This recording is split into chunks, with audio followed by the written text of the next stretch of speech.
The words left his mouth like spit. "You can't even afford a car, so shut your damn mouth." The room went still. Aunts stared at their tea. My brothers smirked. I just smiled. And right on cue, the thunder of rotor blades rolled through the open windows. Every head turned toward the lawn as a black helicopter descended, kicking up a storm of dust and leaves. I pushed back my chair. "My ride's here," I said softly. Dad's jaw slackened. Mom swayed, hand to her chest. Backstory: the fractured family. Growing up, I thought my father's voice was law. He decided who was worthy and who wasn't, and I was always on the wrong side of the line. To him, I was the failure, the one who wasted her potential. He paraded my siblings as successes: Mark, the corporate shark; Emily, the doctor; and me, the artsy dreamer who'd never make rent. When I walked out at 18, I didn't take much. Just a backpack, a notebook, and the bitter knowledge that I was leaving as the family's cautionary tale.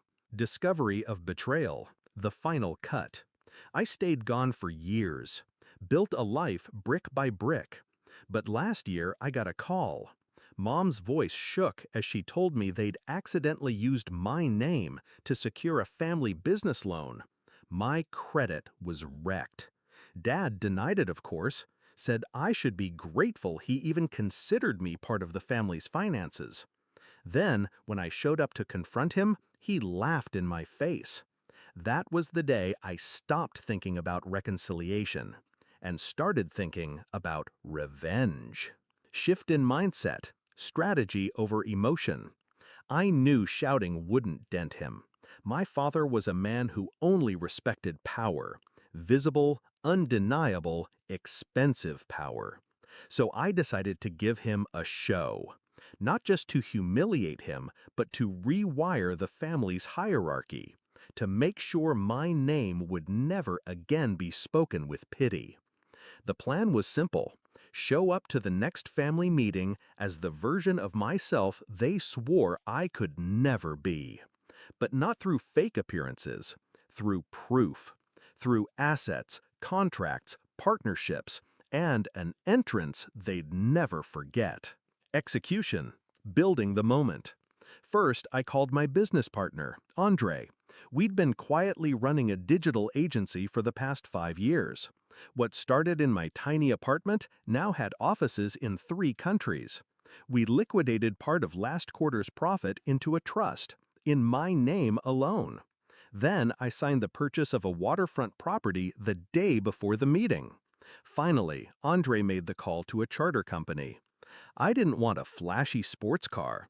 I wanted something that would make the ground itself shake when I arrived. Climax: the confrontation. The meeting was at my parents' estate. Mahogany table, stiff-backed chairs, portraits of ancestors watching from the walls. Dad was midway through a lecture about financial responsibility when he turned to me. "You can't even afford a car, so shut your damn mouth." I let the silence breathe. Then, the distant thump, thump, thump of rotor blades grew louder. Everyone turned to the windows as the helicopter descended, the sunlight flashing off its black body. I stood, smoothing my blazer. "My ride's here." The pilot stepped out, holding the door open like I was royalty. And just before I left, I slid a folder across the table. Property deed, waterfront villa, paid in full, under my name. I turned to my brothers. "Next time you want to borrow money, send me an email." Dad's face was bloodless. Mom whispered, "Oh my God," before collapsing into her chair. Resolution: walking away. Outside, the wind from the rotors whipped my hair into my face. I climbed in, buckled up, and didn't look back until we were airborne. From above, I could see them still standing on the lawn, tiny figures staring up at the sky. For the first time in years, I wasn't the failure, and I realized I never had been. They just couldn't see past their own definition of success. Now, They'll never see me without remembering the day the sky came down to take me away.